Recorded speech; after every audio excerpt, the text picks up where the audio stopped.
बिस्मिल्लाहिर्रहमानिर्रहीम अस्सलामु अलैकुम रहमतुल्लाह। शहबाज शरीफ की हुकूमत ख़तरे से दो चार हो चुकी है। अभी जुम्मा 8 दिन हुए हैं, टोटल इनके पास 4-5 महीने गुजरे हैं और शदीद तरीन ख़तरात से दो चार हो चुकी है इस वक्त शहबाज शरीफ की गवर्नमेंट। और इसके अंदर किसी का कसूर नहीं है, किसी का फॉल्ट नहीं है, कोई इसके अंदर रिस्पॉन्सिबल नहीं है। ये अपने ही वज़न के नीचे दब गए हैं। और कसूर इनका ये है कि एक तो ये अवामी हुकूमत नहीं, अवाम के वोटों से नहीं आई, अवाम की सपोर्ट से नहीं आई, अवाम की तायद से नहीं आई, और अवाम ने इनको वोट कोई नहीं दिया। अवाम ने इनको 8 फरवरी को रिजेक्ट कर दिया था और इनको ज़बरदस्ती मुसल्लत कर दिया गया था।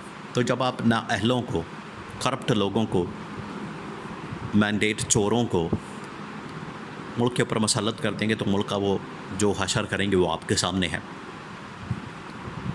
अब उसके बाद हुकूमत में आने के बाद जो इनकी जानिब से हरकतें की गई मुसलसल पाकिस्तान के अंदर,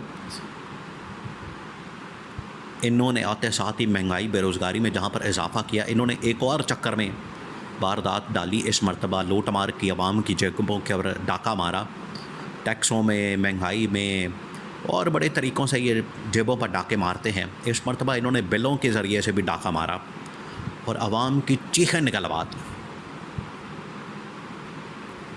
अब इनकी हुकूमत हो चुकी है ख़तरे से दो चार।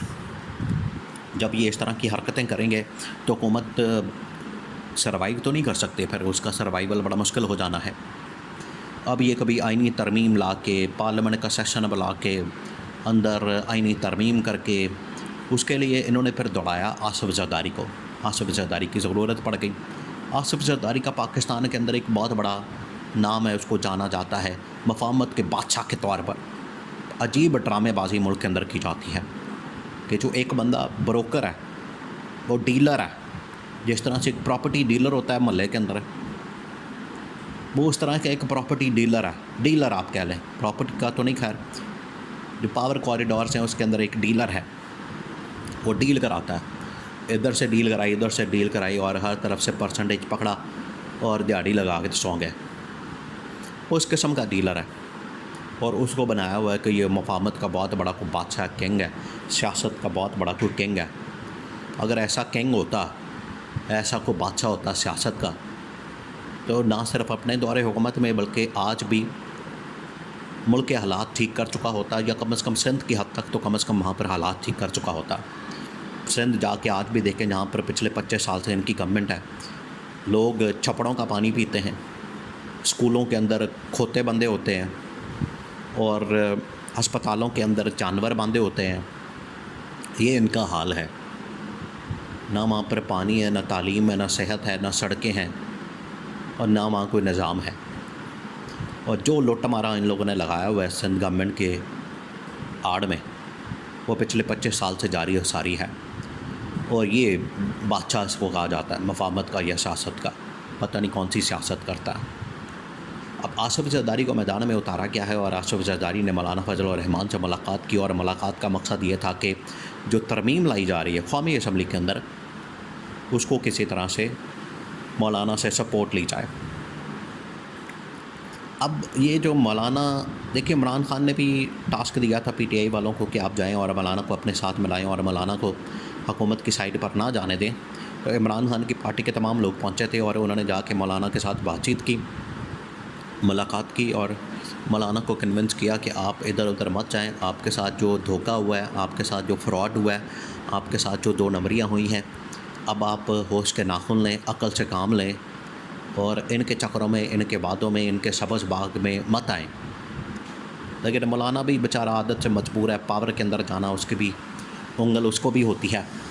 अब बात यह है कि आसिफ ज़रदारी पहुंचा मौलाना के पास कि मौलाना साहब आपने हमें वोट देना है, जो हम तरमीम ला रहे हैं इसमें मौलाना के जो 7-8 वोट हैं, 10 वोट हैं, वो बड़े ज़रूरी हो गए हैं, बड़े अहम हो गए हैं।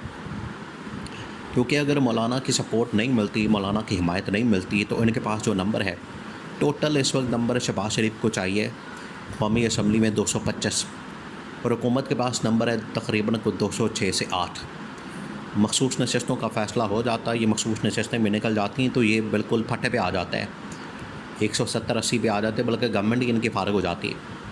इसी वजह से इन्होंने साजिश के तहत डिले करके उसके अंदर पटिशनें डलवा के, कभी रिव्यू पटिशन डाल के, कभी उसके अंदर आईनी तरमीम करके, कभी इलेक्शन एक्ट के अंदर तरमीम करके कि मखसूस नशस्तें हमसे ना छीनी जाएँ।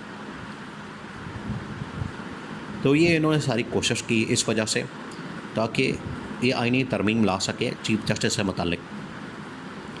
अब आसिफ ज़रदारी पहुंचा मौलाना के पास, भागा भागा दौड़ा दौड़ा, साथ में जो जनरल आसिम का एलची है, जनरल आसिम का एम्बेसडर है, जनरल आसिम का नुमाइंदा है मोहसिन नकवी, वो भी पहुंचा साथ ही, वो भी भागा भागा पहुंचा।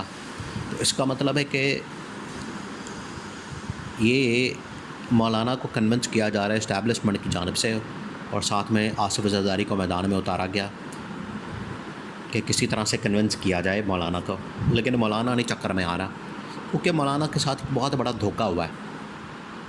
मौलाना के साथ जो धोखा हुआ वो ये था कि मौलाना को कहा गया था कि हम आपको सदर बना देंगे, आपके बेटे को इधर बना देंगे CM KP, जो उसका बेटा मौलाना फजलुर रहमान का, उसको बना देंगे चीफ़ मिनिस्टर खैबर पख्तूनख्वा का, या गवर्नर बना देंगे।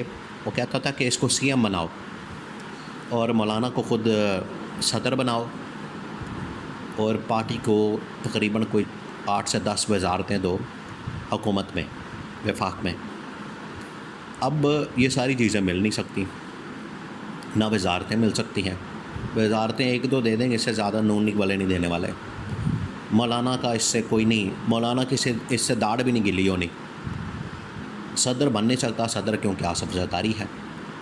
KP गवर्नमेंट के अंदर अब सब कुछ पैक है। KP का chief minister Ali mean Gandapur है, उसके पास मेजॉरिटी है 2/3, और जो गवर्नर है KP का वो फैसल करीम कुंडी है। तो हर जगह तो फेल है, तो इसको कहाँ रखेंगे। इस वजह से मौलाना को कन्विंस करना बड़ा मुश्किल हो गया। मौलाना नहीं मानेगा। 1-2 वजारतें ले ली, ठेके ले लिए, और इससे कुछ नहीं होने वाला। मौलाना की दाढ़ भी नहीं गिली होनी, और जितना माल पानी और वजारतें और ये सब कुछ चाहिए था, अब इसके ऊपर ये ख़ुद कब्ज़े करके बैठ गए। इस वजह से मौलाना इनके हाथ नहीं आने वाला। इमरान खान के साथ वो चला जाएगा ताकि इनके ऊपर प्रेशर डालें। और वैसे भी मौलाना ने इनकार किया हुआ है कि इस निज़ाम को हमने नहीं मानना, इस हुकूमत को हमने नहीं मानना, इस पार्लियामेंट को हमने नहीं मानना, इस वोट को, इलेक्शन को, इंतखाबात को हमने नहीं मानना। तो मौलाना की जानिब से तो साफ आसिफ ज़रदारी को, पाकिस्तान की इस्टेब्लिशमेंट को और शहबाज शरीफ को आगाह कर दिया गया।